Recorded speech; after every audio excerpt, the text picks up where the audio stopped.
morning, everyone. You guys get this. You are in for a treat because for 6 lucky LGBTQ plus couples in Central Texas, Broadly Entertaining is giving away micro wedding ceremonies to elope on the summer solstice. Joining me now with more is co-founder Jamie Rossler. Good morning, Jamie. How are you? Hi, I'm doing well, Blake. Thank you so much for having me. I'm really excited to learn more about this. Before we get into that, why don't you tell me a little bit about Broadly Entertaining and what you guys do? Sure. It is an earth-friendly, feminist-forward events and entertainment company. We founded in New York City in 2017. Wow. My best friend and I started this company doing trivia and bingo and weddings and everything in events and live performance.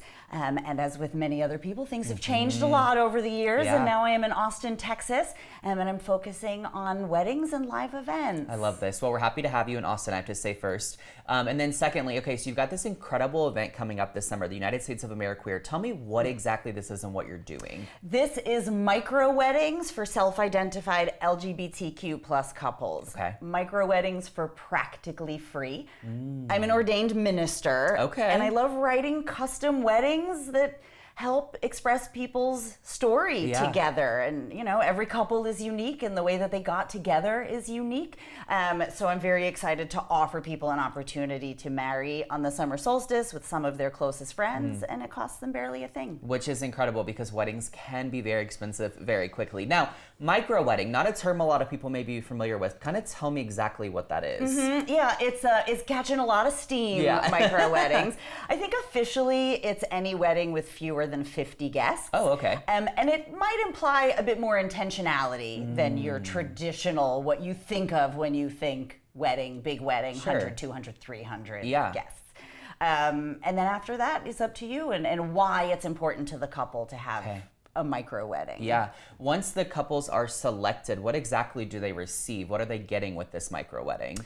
Well, the first thing that they will get, regardless of whether they make it to the summer solstice ceremonies with me, is a copy of the Broadly Entertaining Wedding Planning Activity Book. Okay. It's got checklists, it's got coloring pages, there's a connect the dots in there. Love that. You're planning a wedding. Sometimes you need to just chill and little color, stress relief you know, is great. color your flowers.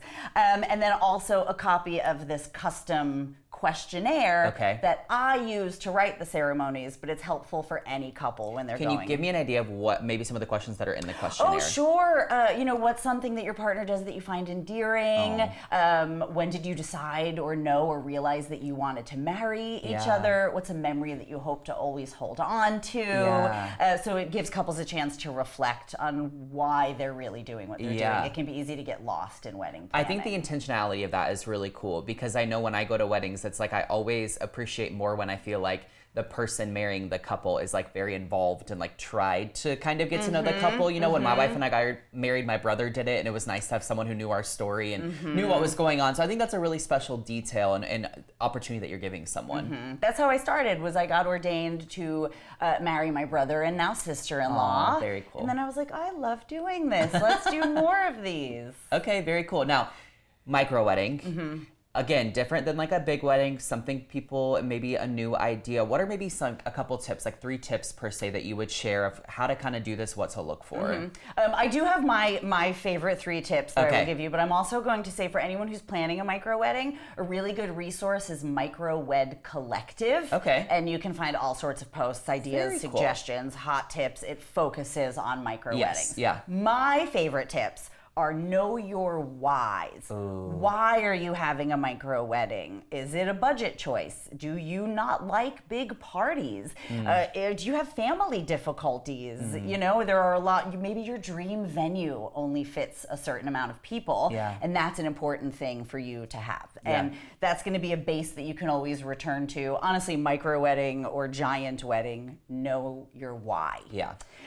Just because it's small doesn't mean that you have to do everything yourself. There's still a lot of planning that goes into it. So having a professional, whether they're doing it top to bottom or just somebody that you can consult with or somebody who can help manage and coordinate on the day. Because if you have a caterer, if you have decorations, if you have music, live music or a DJ, anything, you still want to be able to be present on your day. Which I think that is like the most sound thing you've said so far that like I resonate with, because I think a lot of us are perfectionists and we want to be so intertwined behind with what's happening with our wedding details, but it can get very overwhelming, and it still should be a celebratory thing. Yes, and you want to be able to be present for it. And not look back at the day and say, where did it go? Exactly. Yeah. And then sort of tying into the first two is also don't skimp on the things that matter to you. Okay. So if you are live music fans and it's really important to you to have a string quartet or your favorite local band, that's something that you're going to put at the top of your budget line. Okay. And that is where you're going to be willing to spend. And maybe you tie your purse strings a little tighter elsewhere. Sure. If you're foodies and catering is what's really important to you, be willing to spend and put your energy and focus onto making that what you want it to be. Because if it's important to you, you don't want to look back and say, I wish we did A, B, and C instead. Yeah, I think that's incredible. Now, if someone wants to get started with this, kind of give me the timeline. How long do they have to apply? What are we looking at timeline-wise? For the AmeriQueer in Austin, we have just the rest of this week. Okay. The deadline for applications is this Saturday, May 16th at 12 noon Central Daylight Time. Don't be late, don't miss it. Don't be late, get those submissions in. Okay. And then a week later, I will reach out to the couples, the 6 couples that will be joining me on the summer solstice, and we'll start getting the ceremonies written. Very quickly. Yeah, I love it's this. just around the corner. Jamie, thank you so much for being here. We appreciate it. Blake. You guys, for more details on micro wedding ceremonies and to apply today, visit broadlyentertaining.com.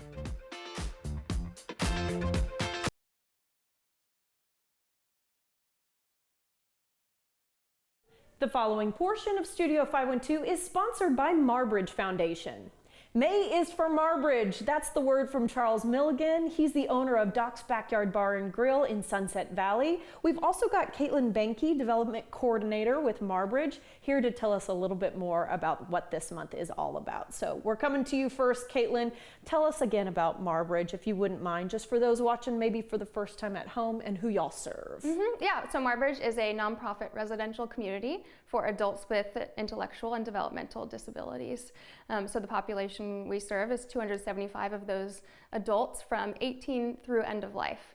We offer a complete training education program that's basically like a college, community college campus type of feel. It tailors to everyone's skill sets, whether they're really independent or they need a skilled nursing facility. Exactly, yeah. So we have 3 levels of care. We have the ranch, the village, and the villa, depending on the level of independence that different individuals have. And we really focus on the individual, their goals, exactly what they're looking for. We work with families to make it as cohesive as possible. And been going for 73 years and onward, so here we go. Let's talk about how individuals can get involved with supporting Marbridge at any time of the year. Yeah, I mean, really, if someone is wanting to support Marbridge, there are an infinite number of ways. Whatever they're wanting to do is a great way to get involved, whether it's through a donation or volunteering. We also have sponsorships available. We have a number of fundraising events throughout the year. And I'm glad that you brought up sponsorships, because here we are. Doc's Backyard Bar and Grill is once again partnering up with Marbridge. Charles, tell us a little bit about your relationship with Marbridge, because it stems from a buddy of yours, and how supporting Marbridge is so important to you. I was introduced to Marbridge about 30 years ago when they used to have when they were selling plants and had the greenhouse. We would purchase poinsettias during the Christmas time, and our friend would help us. I'd purchase them from him. But it really hit me when we came out and did a tour, because once you do a tour, you totally understand. That is incredible. So let's talk about May is for Marbridge. What does that actually mean? So May is for Marbridge, something we came up with. We do some specialty burgers that we only offer in May. Anybody can come in and order them, and we give $5 back per every burger that's ordered. And if you're not a big burger eater, you can still donate through a QR code. It's just a great way to help out. Caitlin, can you remind viewers the best way they can help? Of course, you can go to marbridge.org to find out about volunteering, sponsorships, and donations. And of course, you can go to Doc's Backyard Bar and Grill and get some delicious burgers through the month of May. Sounds good to me. All right, Caitlin, thank you. And Charles, thank you for what you do. Yes, ma'am. Thank you. To learn more about everything that Marbridge has to offer, go to marbridge.org. The preceding portion of Studio 512 was sponsored by Marbridge Foundation.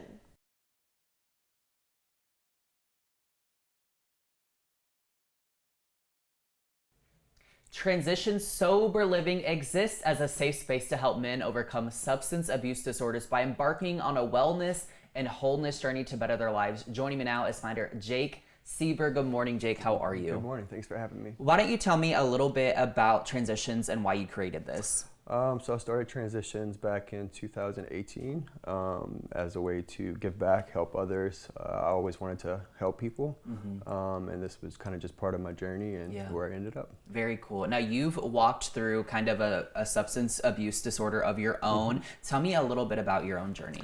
So I got hurt back in about 2005, was put on prescription drugs, went to treatment multiple times, and then eventually found what worked and made it work, and graduated engineering, did that for a long time, but then I wanted to help others and started Transitions in 2018. What's the impact you've seen for yourself getting to help other people kind of overcome this epidemic? It's very fulfilling. I feel like every time I leave work or finish with a client, I actually feel fulfilled, and it's something different every day. Never gets boring. It's always fun, for sure. Something really fascinating, part of the reason you're here today, is that at Transitions, you all help with substance abuse disorders, but you've also kind of expanded into the world of tech and what we're calling compulsive screen use, which is a big problem we're seeing, especially in the younger generation. So tell me a little bit more about this compulsive screen use and what exactly you're doing to help. So we developed a program where, the guys stay in the house. They're limited with screen time, or depending on what phase of the program they're in, screen time versus healthy screen time and unhealthy screen time. So they're allotted a certain amount of hours, whether it's computer time, whether it's TV time. If it's healthy, they have a certain amount of hours, and the unhealthy stuff is limited, and then once they hit their thresholds for the day, they're kind of out of screen time. But we found, in order to be a productive member of society, you still have to use tech every day. You can't just remove it like drugs and alcohol from your life. Why was it important for you to kind of address this issue? Because as you were telling me, there's not really a lot of resources for this kind of issue here in Austin currently. We just saw a lot of people coming in for drugs and alcohol, and once they were there, it's kind of a cross addiction, and the phones became an issue, phones, computers, and with a lot of the men, we were starting to see gambling stuff pop up, or pornography pop up, or just other processed things from their phone or computers that they were doing.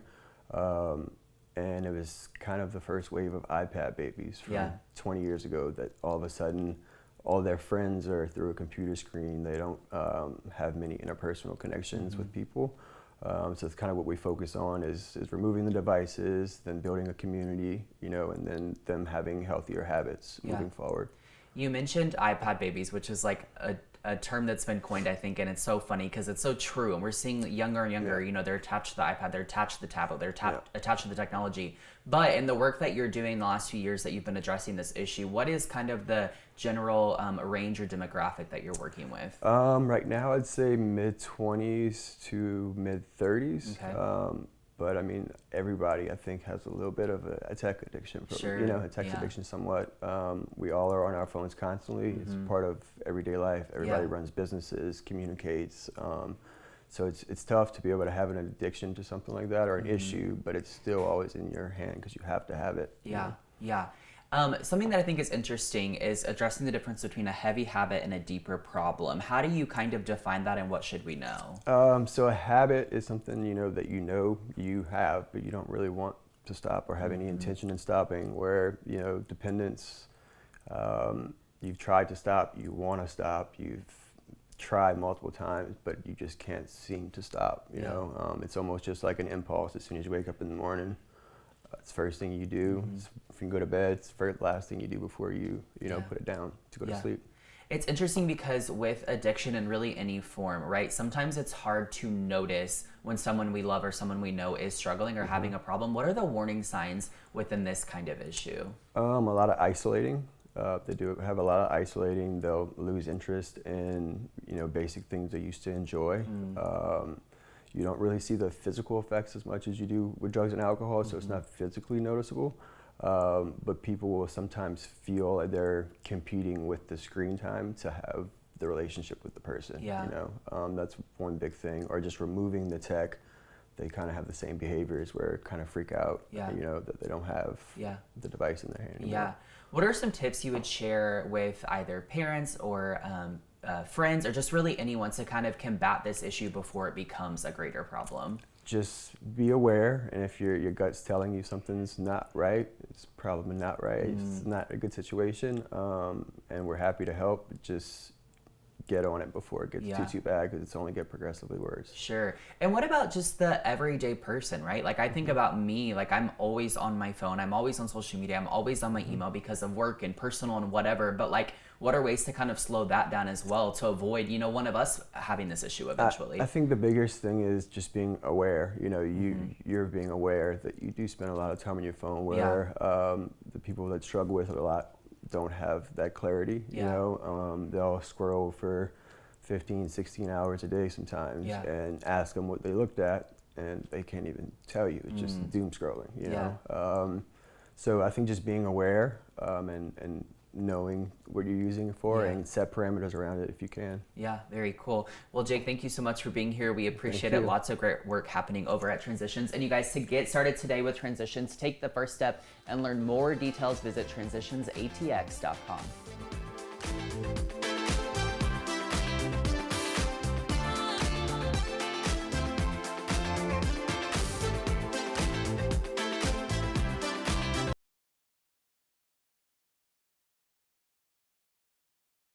The following portion of Studio 512 is sponsored by ATFCU. Hey, are you thinking about buying a home this year? Pamela Cotton, Vice President of Member Services at ATFCU, is here to talk to us about mortgage rates and trends. She's right on top of things. So let's talk about current trends in the Austin mortgage market, if you don't mind, Pam, and how potential homeowners should prepare to navigate these trends. Yeah, so great question, Rosie. But when we talk about population growth, that definitely affects the market. So more people coming in, that's going to affect prices. So that's going to make pricing really important for you. Affordability. What can you afford? The competition is going to probably make prices go up a little bit more. So you have to prioritize that and how that's going to work best for you. And then interest rate changes. What's happening in the market? How are prices changing? Interest rates on a mortgage is going to make a huge difference if it goes up a little bit in that payment. So you have to watch that too. So let's ask about how prospective buyers can secure good rates. Yeah, so when we talk about economic conditions, what does inflation look like? Unemployment, those things that actually affect the market. So keep your eye, on the pulse. What's happening? Are rates higher or lower? And how is that going to affect what you can afford? So you have to pay attention for the best time for you, right? Credit score. You want to be prepared, right? So always work on that credit score. We're always talking about credit score. Your credit score, a great credit score is going to get you a great rate. So you always want to keep that high. And so when things are going wrong, are high and prices are too high, take that time. That's when you're working on your credit score, getting yourself prepared. So planning and preparation are key, right? So getting that credit score high is going to get you that better rate. And then looking at the loan type or the term of loan.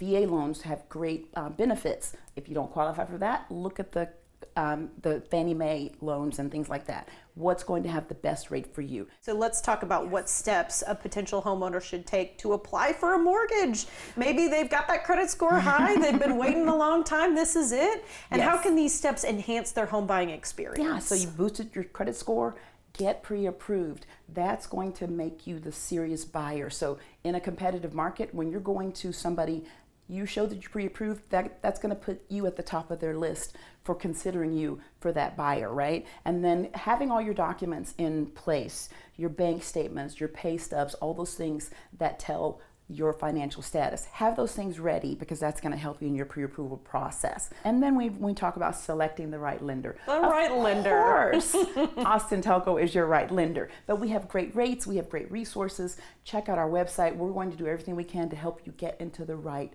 mortgage loan. All right, Pam, thank you so much. You're welcome. To learn more about all of the services ATFCU has to offer, visit atfcu.org. The preceding portion of Studio 512 was sponsored by ATFCU.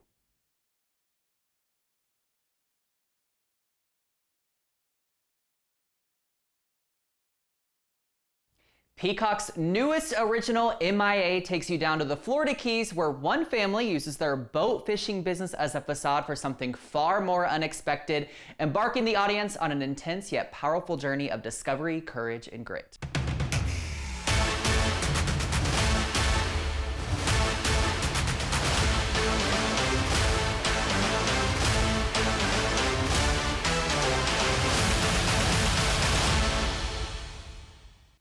Joining me now are stars of the show, Denai Garcia and Shannon Gasella. Hi, ladies. How are you? Doing amazing. How are you, Blake? Great. I'm so good. Yes, I'm so excited to be speaking to you guys. I watched the first 2 episodes and I've got so many questions for you. So let's start with this. Shannon, for you, your character faces unimaginable loss in a massive way, leaving you both orphaned and isolated. But what's interesting is we see that theme play out with a lot of other supporting characters as well. So what's the emotion and experience that you tapped into to convey your character's experiences? Mm. You know, a lot of it was so primal and visceral in the script that it really was just about honoring the text that was in front of me. And thankfully, you know, we have a really immense team. I worked very closely with Karen in kind of co-authoring Etta and who she is before and who she is after. But a lot of it for me was tapping into the love that she has for her family and having that be kind of the core of it all. Because from immense love that's where pain comes from, and she has plenty to lose, and she does, and so that was easy for me to get to sink my teeth into. Yeah, well, I want to add here that you play the heck out of this character. I was like very intrigued the entire time. Now, Oh, thank you. you're welcome. Now, tonight with you, your character Leah is sort of trapped between this, mental space of protecting your kids, but also protecting your family business and money. So, how'd you kind of prepare for that? Because I feel like that's a weird headspace to kind of live within, especially within an acting role. Yeah, I really was, that was where my mind was exactly, is how to balance this woman's life. And I think her priority was always her family and keeping them safe and centered. And she really raised these children, like they're beautiful. I mean, they're good people. But she, and the moment she understood that that's really her success, that's when she was able to be predictable in this very unpredictable business. Yeah. Because home was her safety net. And then in the story, and especially in the first episode, you can see how her world really collapses for the first time. And it's her managing that was really the journey of the story. But understanding that her world was really family, where the love is, it's really was that's when I understood the character really well, that success was at home. You kept saying family there, and something that really stood out to me in the first 2 episodes was how the show kind of taps into this really good idea of families protecting each other at all costs, but also kind of learning how to love found family, something that Shannon's character goes through. So how do you feel the audiences will feel seen and impacted by what's happening on screen when it comes to kind of the family dynamics? Well, my hope is that people see that family can mean more than just your biological family, and that sometimes the connections that mean most to us are the ones that are chosen and ones where we're not born into them. And the show is so wonderful in that we see 3 kind of versions of what family looks like. We see the Rojas family and how that's kind of crumbling, even though they have everything that they could possibly need. And then we see Etta's family and we see how tight-knit they are, and then we see what happens when we don't have them anymore, and when Etta is now with Lovely and Stanley and Tati Judith, and so we kind of see different iterations of it, and I hope that people walk away with some questions about like who is family to me and who are the people that I choose in my life. But yeah.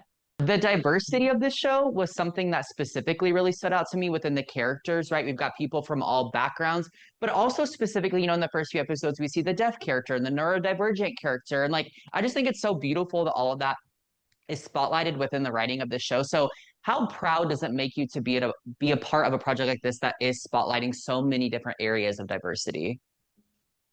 I mean, it's really special because it also shows their skills and how they see the world and how they operate and how they can really be really good at things that we don't have skills, and it really has that weight and layers to it, and also cultural, and also Miami attracts so many people from all over the world, and the amount of layers that we have on the show is something that I really feel so proud. It's so diverse in so many ways, and Stanley is such a beautiful role, and watching him and him as an actor it's just such a great human, and great dad. it's such a beautiful line that he walked. Yeah. Beginning. And I just want to add that, you know, what's really cool about the show is that like there are 3 different communities that like historically made up Miami, and it's Latinos, it's the Haitian community, and then it's the Jewish community. And so in our show, each one of those communities is represented by a character who is dynamic, who is unsuspecting, who is more than you think they are at first. And it also doesn't shy away from just touching on some certain themes like immigration or like gentrification and things like that. And that's not the core of the story, but it's just like painting the picture of what Miami is. So I'm really proud that we get to touch on some historical notes of what makes Miami what it is, and also it's where it's at today. Yeah, I think that's really cool, and that was definitely one of my favorite parts about the show as well. So I know that one of the co-creators of Ozark also helped create this show, and it's funny because when I was watching it, I was like, "This is literally Ozark, but in Miami," which was really wild to kind of come to. And I thought that before I even knew that the co-creator worked on this. Anyways, was there any pressure associated for you all, you know, given that Ozark garnered so much popularity? Oh gosh, no! Everything that you saw, it was on the page. It's so beautifully put together. I actually love Ozark. During the pandemic, I think we all became crazy about Ozark. Right. But when I was working on the show, I felt, you know, the creator. I felt him there creating this world, but the universe was so different because he had different issues to solve, and it's the same DNA but in a different body, different dynamic, different city that demands a different set of needs. So and for the fans of the Ozark, they're gonna have a crazy ride with different experiences, and I think that's the beauty of storytelling. It's like how you can with pain and survival, and how we can just take you in for episodes one after another. It's a great ride. I think it was less pressure and more excitement of oh, this is gonna be a ride that we're gonna go on as artists, but also a ride that an audience hopefully is gonna enjoy as well, with the intensity, with the stakes, with also the themes of family and what it means. And I think Ozark I'm such a big fan that, like, to think that we are working with someone who even had a hand in that project. I'm like, what? Like, if anything, it was just like, okay, like this gives me pride. In closing here, briefly, can you all just tell me what you hope the audience takes away after seeing all 9 episodes of this crazy, beautiful show? Yes, I would say I hope that people feel like they've been entertained, that they've been moved. And I hope that people maybe just ask themselves some questions about empathy, about love, about loss, about what happens to someone when they lose everything, and maybe what drives those choices. And I have so much empathy for Etta, but I'm not out here in the world like promoting murder, you know. But sure, but I hope that people in this context, like, maybe just ask themselves some questions. If you're rooting for Etta, then maybe, you know, there's some empathy to explore there. That's what I hope people take away. And I hope people can connect with how, you know, precious life is, how things can change from one extreme to another. Have to be the extreme of Etta, but the inner struggle path, like, you know, how we can really just, everything can change so quickly, and how important it is to have family around when those moments happen, and to nurture family, friends, chosen families, and, you know, just go take a plane, go and kiss a mom, you know, a hug to a friend, like, it just surprise them. It just goes a long way, and I just hope people can connect with that part of themselves watching stream. Well, I can't wait for the world to see this show. Thank you, ladies, so much for your time. All 9 episodes of MIA are streaming now on Peacock.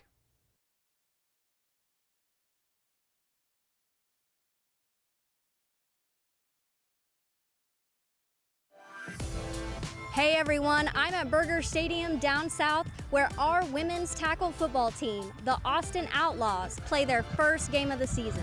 Tonight they're playing against Oklahoma City, and I'm here to cheer them on, getting exclusive footage of the game, and we're gonna talk to the team. Let's go get our seats.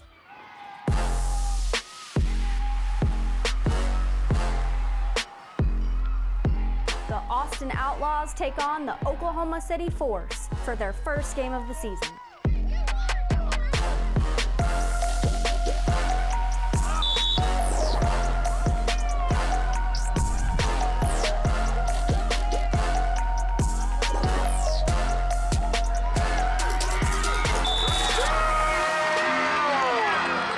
Rookie class is amazing. They're playing both sides of the ball. They are learning the sport. They are supporting each other. They are putting in the physical effort. They are doing all kinds of stuff that we haven't seen a rookie class do.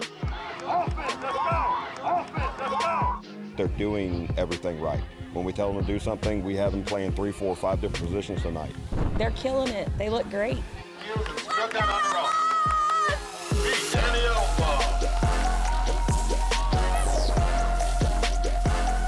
We start playing our games April, May. We actually start in the fall, and so we're practicing with each other 2-3 times a week, all the way until now. So, you know, we spend so much time together, we become like sisters. We're over there cheering as coaches. We've been doing this for years, and we're over there in awe and cheering them on. First down, Outlaw. I know from my experience that once we get to the season and we get past that first game, it goes by so quick. So I'm looking forward to just kind of savoring these moments that we have on the field together. Time to get back to work. They were close tonight. There were a couple long runs that we gave up on defense, but it's stuff that can be fixed. Carry number 7, running back Tamara Sweet.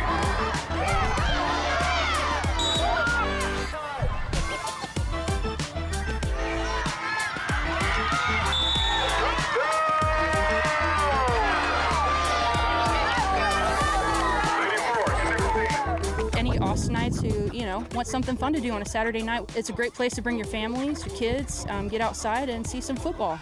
You're missing it. You're missing some amazing female athletes. This is pure football. Get tickets to the next home game and support our female athletes. Go Outlaws!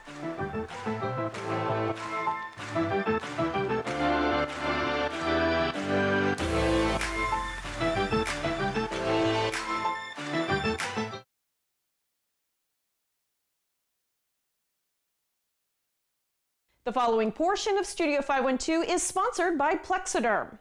All right, everybody, the secret is officially out. Plexiderm is now one of the most talked about beauty products in the entire country. I keep seeing these little placards. It's won L, it's won E 2025 Editor's Pick Award, and the Women's Health 2026 Editor's Choice Award. So today, we've brought in someone who knows Plexiderm inside and out, and we love seeing him on our show. It's our good friend, Scott DeFalco. Scott, hello. Rosie, great to be with you. Yeah, we are racking up the awards lately with this product. And the reason for that is because, number one, it works. And number two, it's really helping people reduce the appearance of all the key signs of aging in 10 minutes. So it's the under eye bags, the forehead lines, the crow's feet, even those pesky laugh lines, Rosie, people get around their mouth as they age, or maybe if they're a smoker. And I heard you brought us something special. Real people, real reactions, seeing themselves after using Plexiderm for the very first time. I always say your before and afters are shocking. Yeah, and they're getting real results. And I'll tell you, we brought this because seeing the before and afters are great, but hearing people's reactions when they look in the mirror afterwards, we get the privilege of having that all the time, and the viewers don't. So we wanted to bring that to your viewers today. So check it out. Oh my gosh. Wow. Wow, is that really me? It's a facelift in a jar. That is the quote of the century, Rosie. It's like a facelift in a jar. As soon as she said that, we're like, okay, stop, print, that's making the final edit. But that's the kind of reaction people get after using Plexiderm. And for the last 10 years that it's been on the market, people are turning to this product because, number one, it's completely topical. Okay, so no painful injections or expensive doctor visits. Number two, it works quick, as you saw with that soundbite. And number three, it lasts long, which is unheard of in the fashion beauty industry. With products like this, our results last up to 10 hours, Rosie. Normally, products results are 2 to 3 hours. What good is that? By the time you get up, get ready, get to work, those results have worn off. So this is going to get you through a whole work day or maybe even a special event at night. Sounds good to me. How fast it works, too, is one of the big little feathers you guys have in your cap. Yeah, and the reason for that, Rosie, is really about the ingredients. You know, you're there in Texas. There's big, obviously, football fans, but basketball fans, right? Yeah. And, you know, they say in basketball, you need the big three to win a championship, right? Well, we have our big three of ingredients and what I like to call our championship formula. And the first of that are silicates we derive from shale rock. The second are peptides. And with peptides, we're giving you moisture in your skin. Okay, we're bringing that to the surface so you have a nice, youthful, glowing look that we always have in our 20s and 30s when we have that skin cell rejuvenation in bunches. And the third ingredient, probably most important, is collagen.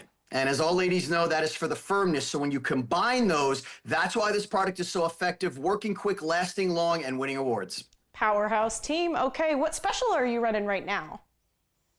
Yeah, we have the $14.95 Plexiderm 6 application trial pack. So this is a real inexpensive way for people to try Plexiderm to see how effective it'll be for them. It includes free shipping. Only way to get that deal, Rosie, is to call 1-800-727-6719. You can also scan the QR code or just go to plexidermtrial.com. 3 easy ways to get our championship formula. It's always a joyful day to see you, Scott. Thank you so much. Great to be with you as always. Take the Plexiderm 10-minute challenge. Today you can try Plexiderm for just $14.95, plus shipping is free by visiting plexidermtrial.com or by calling the number on your screen. Again, go to plexidermtrial.com or call 1-800-727-6719. The preceding portion of Studio 512 is sponsored by Plexiderm.